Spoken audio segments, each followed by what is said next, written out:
كبش ذبيح بذكر الإله تطيب الحياة تسر أسارير وجه صبيح تسر.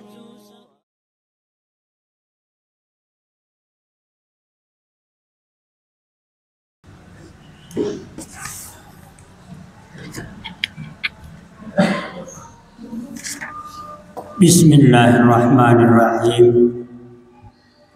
Alhamdulillahilladzi arsala rasulahu bil huda wa dinil haq yudhiru 'ala dini kullih wa kafa billahi syahida. Asyhadu an la ilaha illallah wahdahu la syarika lah wa asyhadu anna Muhammadan abduhu wa rasuluh.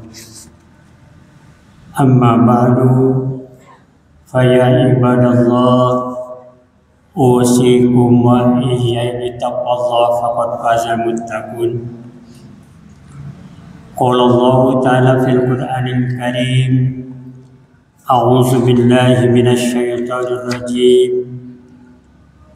Faminan nasi may yaqulu rabbana atina fid dunya wa ma lahu fil akhirati min khalaq wa minhum man yaqulu rabbana atina fid dunya hasanah wa fil akhirati hasanah wa qina azabannar. Ulaika lahum nasibun maksabu wallahu sari'ul hisab. Sidang Jumat yang dimuliakan Allah, puji dan syukur kita panjatkan kepada Allah. Salat dan salam semoga terlimpah curah kepada Rasulullah Muhammad SAW, kepada keluarganya, kepada sahabatnya, dan tentunya kepada seluruh umat yang ikut patuh taat pada ajaran beliau sampai kita semua. Salah satu kewajiban di antara kita, saya menasihati untuk peningkatan takwa kepada Allah, bertakwa kepada Allah supaya kalian bahagia. Ittaqullah haqqa tuqatih wa la tamutunna illa wa antum muslimun. Hadirin Allah,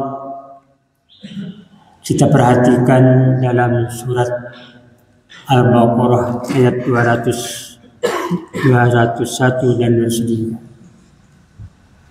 Allah berfirman,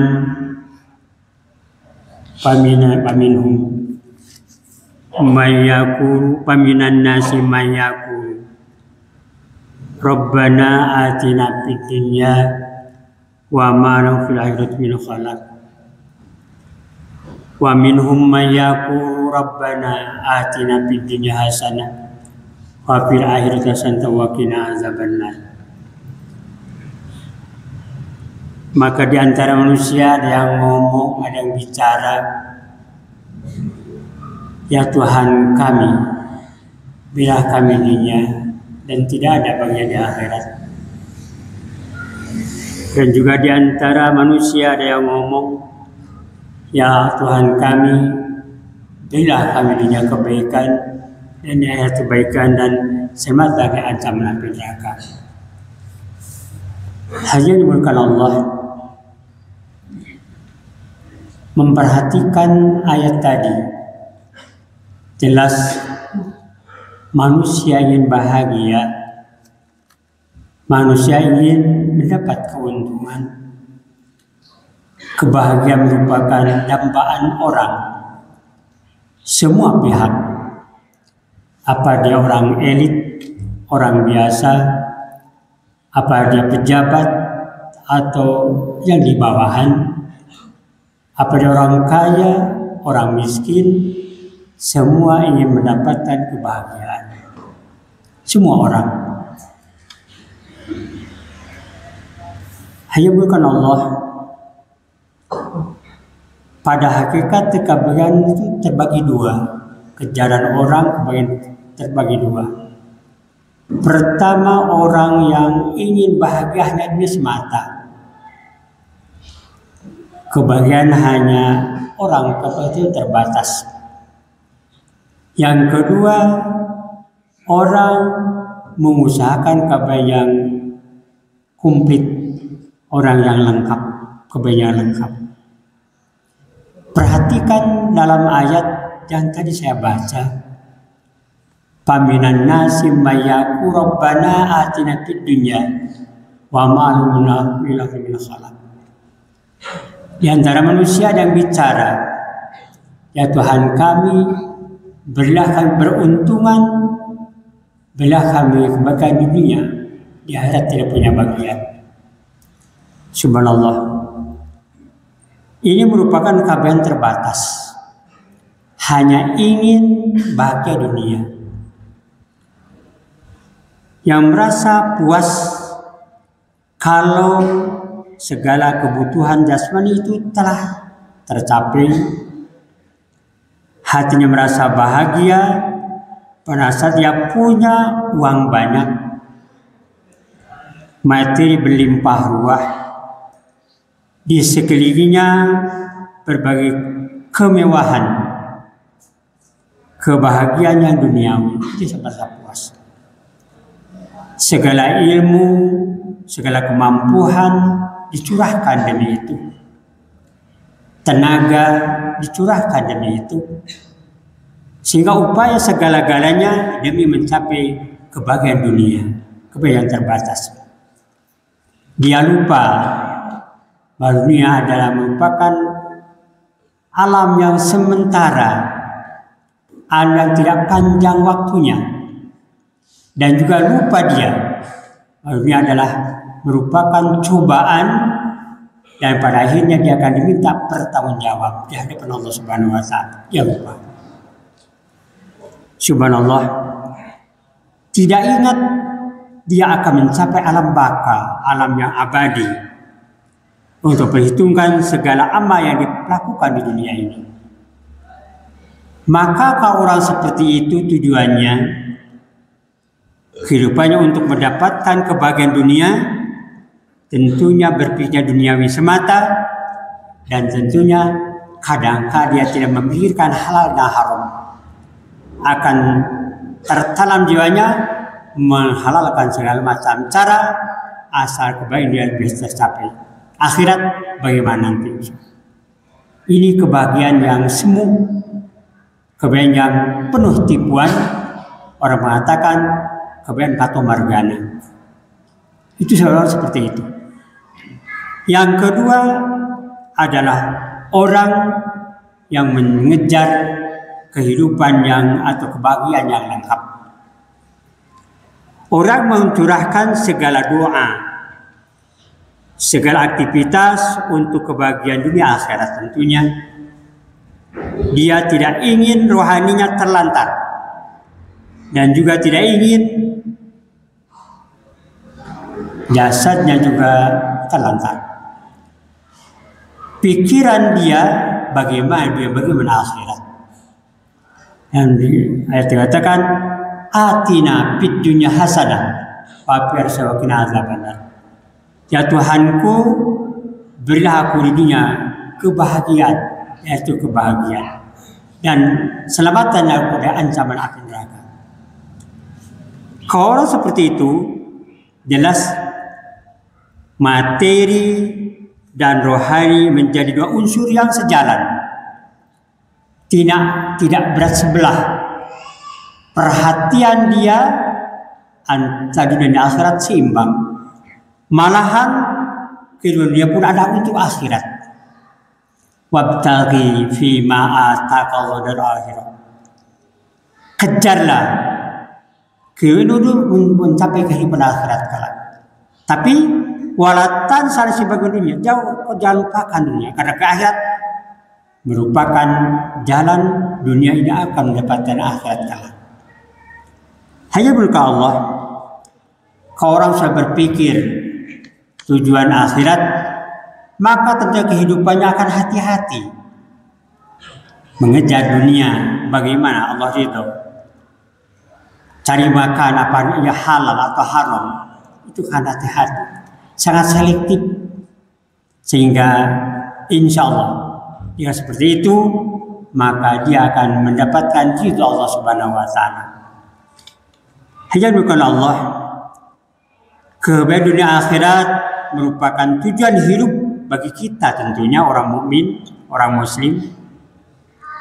Allah menjelaskan pada ayat tadi mewujudkan cita-cita tentunya tidak hanya mimpi, tapi ingat doa, aktivitas, kegiatan dilakukan, maka akan selektif dia bicara, akan selektif dia beramal, penuh perhatian Allah ridha atau tidak.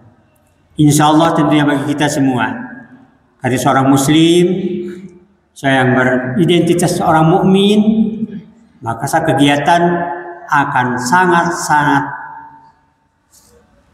punya penyaring, punya saringan, apa itu menguntungkan bagi kita dunia dan akhirat. Insya Allah kita seperti itu, maka sangat hati-hati bagi kita. Hanya bukan Allah, kebahagiaan dan keberhasilan hanya dapat dicapai dengan memeras pikiran, memeras keringat, tentunya doa, pemandangan pada Allah. Segalanya punya Allah. Kita berusaha, kita berikhtiar yang memberikan kepastian Allah Subhanahu wa taala. Insya Allah jika kita menjadi orang seperti itu, maka dunia pun akan hormat pada kita. Jika tujuan kita akhirat, ingatkan kepuasan jiwa akan ada. Tapi jika kehidupan kita tujuan semata akhirat, semata dunia, kemiskinan akan di depan mata kita. Kalau kita tujuan dunia, insya Allah berhusnuzon siapa seperti ini bahwa kita tujuan akhirat, maka kepuasan jiwa akan ada dalam diri kita, insya Allah. Sebab kalau tujuan dunia tadi ketidakpuasan akan nampak, yang kemiskinan di depan mata kita. Sehingga kita perhatikan orang rakus, orang yang tamak. Mengapa? Karena dunia menjadi tujuan paling pokok.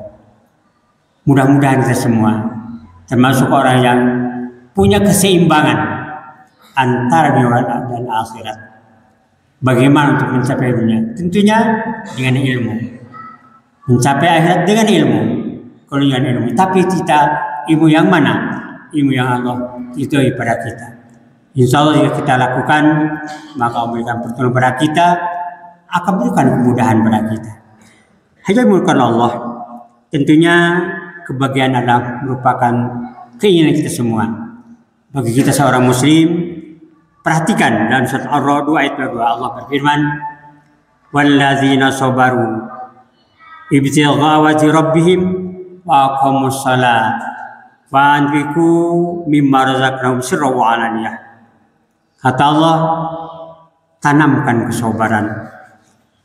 Kemudian kita mengharap itu Allah, dirikan salat, keluarkan infak, maka Allah akan berikan kepuasan dalam jiwa kita. Saya ulangi, Allah berfirman, wa aqamus shalah wa anfiqu mimma razaqnahum sirran wa 'alaniyah. Coba lakukan, tanamkan kesabaran, dirikan salat, infakkan sebagai harta yang Allah berikan, sirran wa 'alaniyah, secara sembunyi atau terang-terangan. Insya Allah kepuasan jiwa akan terasa, kepuasan jiwa akan bisa kita rasakan, yaitu laksana penuh kesabaran di mengalami kehidupan ini. Mudah-mudahan apa yang kita harapkan ridho Allah berkenan pada kita sekalian. Barakallahu li wa lakum.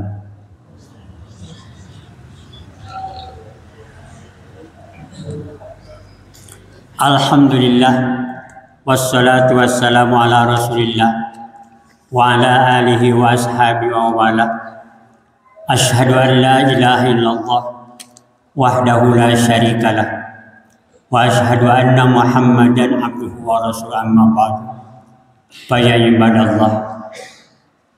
Hal yang bukan Allah, saya kita perhatikan 3 ayat yang sampaikan pada khutbah pertama, mengingatkan pada kita supaya kita mengatur kehidupan penuh keseimbangan, perhatian kita dunia wal akhirah.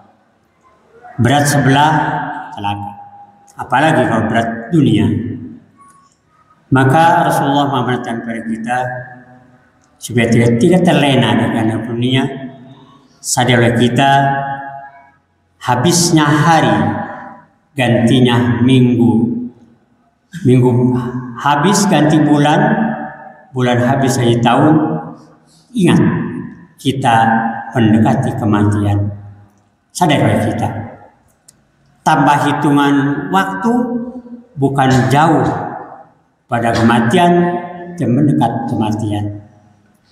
Pantas memberi wasiat pada kita, kata Rasul, kun fid dunya kana gharib aw bisabil aw dasamil sabil kubur.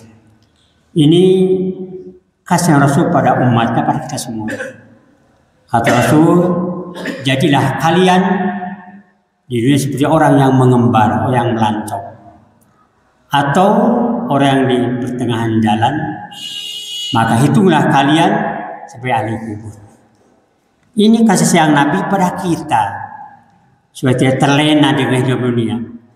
Walaupun kita ditakdirkan orang kaya, orang berada, orang yang penuh kesenangan, tapi ingat, sementara, kata Rasul, seperti orang yang mengembara, orang yang hidup di negeri lain atau di tanah lain akan kembali ke rumah, akan lebih ke kampung halaman, nunggu di sana istri dan anak. Apa yang akan dibawa?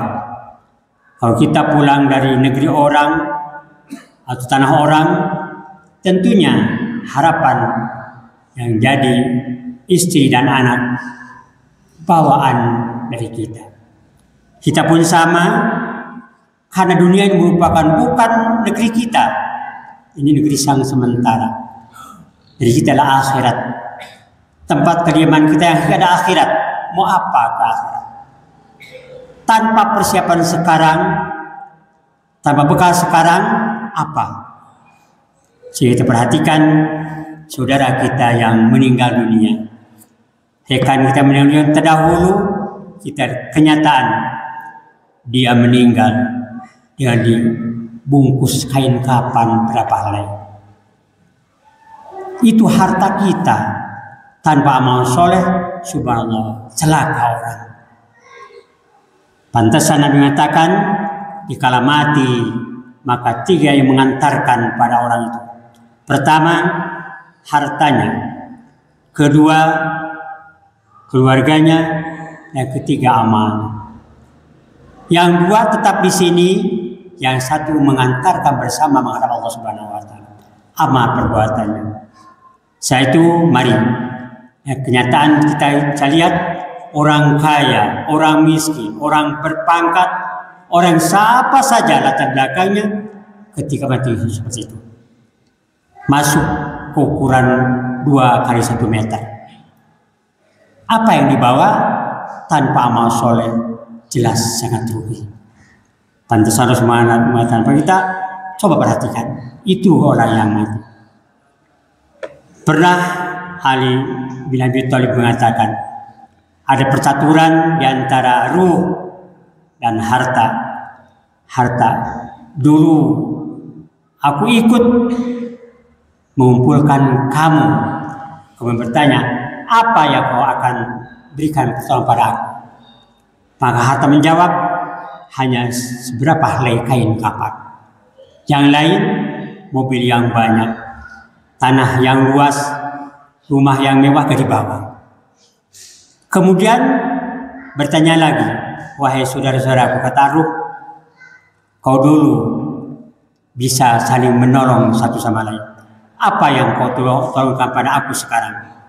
Maka saudara-saudara Anda itu mengatakan hanya mengantarkan sampai kuburan, nauzubillah. Dan begitu tanpa amal soleh merugilah orang menghadap Allah Subhanahu wa taala. Mudah-mudahan ini merupakan dorongan bagi kita untuk banyak beramal soleh, bakal kita supaya lebih banyak pada Allah Subhanahu wa taala. Insya Allah jika kita banyak muhasabah, baik berhitungkan, sehingga kelak kita menghadap Allah banyak amal soleh yang kita lakukan insya Allah. Hanya mengucapkan Allah 3 ayat yang sampaikan, 1 hadis yang sampaikan, mudah-mudahan menjadikan pendorong untuk memberikan takwa kepada Allah Subhanahu wa taala dan juga menjadikan dorongan bagi kita menjadi banyak amal soleh. Rabbana la tu'akhidna in nasina aw akhtana. Rabbana wa la tahmil alaina isran kama hamaltahu 'alal ladzina min qablina. Rabbana wa la tuhammilna ma la taqata lana bih. Wa'fu 'anna waghfir lana warhamna anta maulana fansurna 'alal kafirin. Rabbana atina fid dunya hasanah wa fil akhirati hasanah wa qina adzabannar. Billahi bisabil haq walhamdulillahi alamin. Wassalamualaikum warahmatullahi wabarakatuh.